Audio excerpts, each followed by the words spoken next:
Tafsir Al-Azhar karya Profesor Dr. Hamka, ayat 64 hingga ayat 65 surah An-Nisa. Bismillahirrahmanirrahim. وَمَا أَرْسَلْنَا مِن رَّسُولٍ إِلَّا لِيُطَاعَ بِإِذْنِ اللَّهِ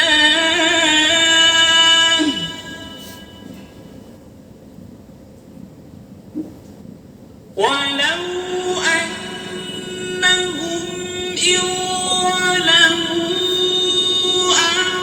أَنفُسَهُمْ جَاءُوكَ فَاسْتَغْفَرُوا اللَّهَ وَاسْتَغْفَرَ لَهُمُ الرَّسُولُ لَوَجَدُوا اللَّهَ تَوَّابًا رَّحِيمًا. Ayat 64. Dan tidaklah kami mengutus seorang rasul pun melainkan supaya ditaati dengan izin Allah. Dan jikalau mereka itu sesudah aniayai atas diri mereka datang kepada engkau, lalu mereka memohonkan ampun kepada Allah, dan rasul pun memohonkan ampun pula buat mereka, nescaya akan mereka dapati Allah itu adalah pemberi taubat lagi penyayang.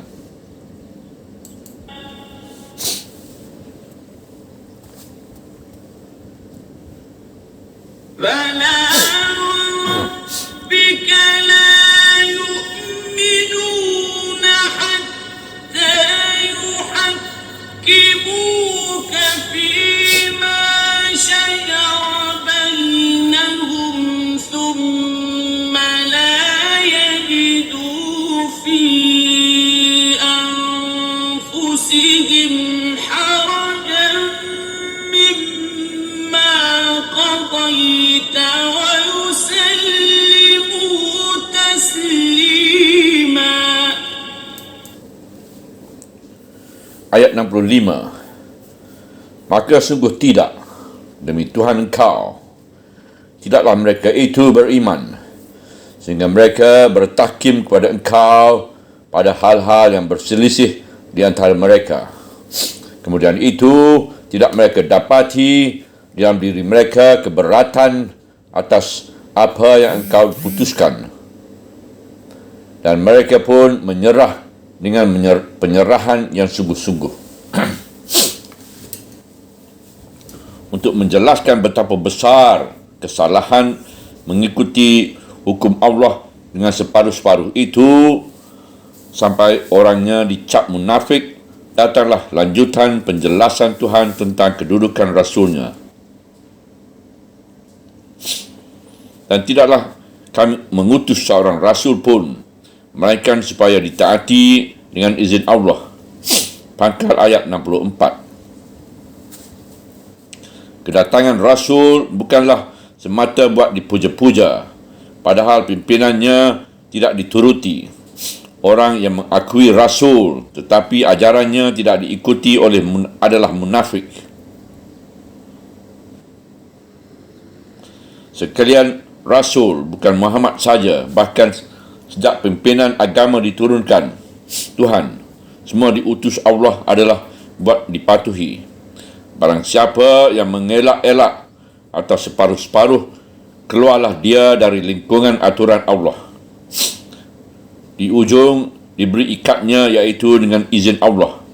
Diberi ikat dengan kata izin Allah, supaya jelas bahawa yang ditaati itu bukanlah zat dari rasul dengan tidak bersyarat.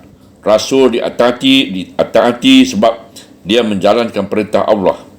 Sebab itu mentaati syariat yang dipimpinkan rasul itu bererti mentaati Allah. Kerana itu maka diizinkan taat kepada rasul. Mendurhakai rasul artinya mendurhakai Allah. Sebab rasul tidak lain hanyalah menyampai perintah Allah. Dan jikalau mereka itu sesudah aniaya atas diri mereka datang kepada engkau, lalu mereka memohon ampun kepada Allah, dan Rasul pun memohonkan ampun pula buat mereka, nescaya akan mereka dapati Allah itu adalah pemberi taubat lagi penyayang. Hujung ayat 64. Kalau mereka pernah terlanjur bersalah, telah membuat suatu dosa atau pelanggaran yang bererti, dengan demikian itu mereka telah menganiayai diri mereka sendiri, sebab mereka pasti dimurkai Tuhan karena kesalahan itu. Lalu mereka akhirnya insaf dan datang mengakui kesalahan kepada Rasul dan memohonkan ampun kepada Tuhan. Dan Rasul pun memohon ampun pula kepada Tuhan untuk mereka, sebab Rasul telah tahu bahawa orang itu taubat betul-betul dari kesalahannya, tidak lagi akan menyeleweng dari jalan yang digariskan Tuhan, tidak lagi meminta hukum kepada Tagut, akan tetapi 100% mulai sesaat itu akan tunduk pada hukum Allah. Maka Tuhan bersedia memberi ampun mereka, sebab Tuhan selalu bersedia menerima hamba-Nya yang kembali taubat, dan Tuhan amatlah kasih sayang kepada orang yang benar-benar menyesali kesalahannya. Maka dapatlah diperbandingkan perbezaan kedatangan orang-orang yang tersebut di ayat 63 di atas tadi dengan orang-orang yang disebut di ayat ini. Orang-orang yang datang kepada Rasul pada ayat 63 di atas, datangnya ialah membela diri, membasuh tangan, mengemukakan berbagai alasan mengapa dia menempuh jalan yang salah itu. Sudah terang salah mereka, dan mereka pun telah merasai akibat kesalahan itu. Namun mereka masih saja mengemukakan berbagai alasan. Terhadap orang begini, Nabi dilarang menunjukkan muka senang. Tunjukkan bahawa perbuatan mereka tidak beliau setujui dengan sikap muka.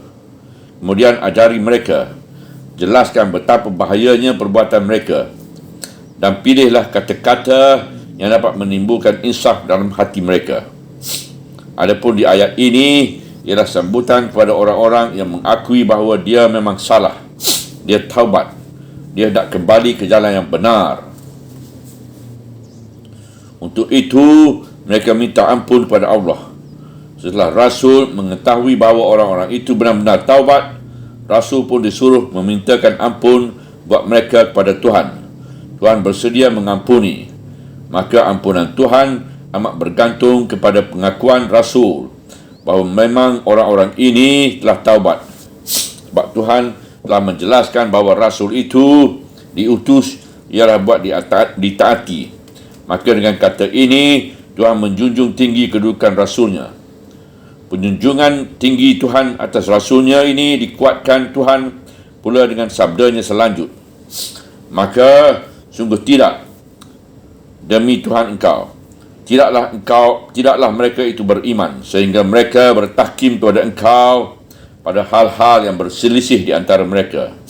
Pangkal ayat 65.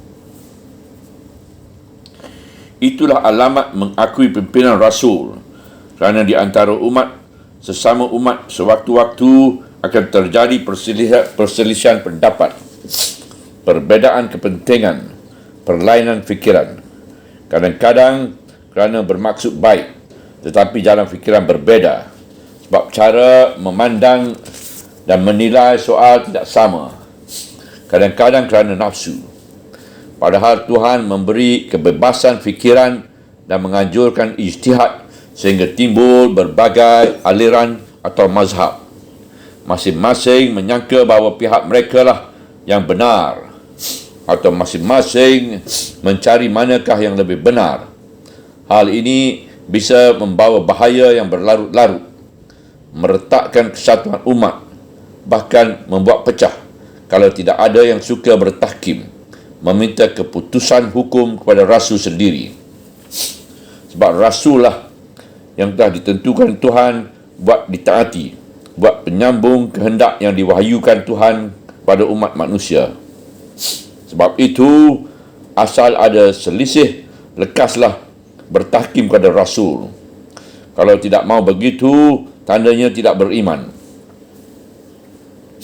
Tuhan bersabda bahawa orang yang tidak mahu memutuskan perselisihannya kepada Rasul tidaklah orang yang beriman.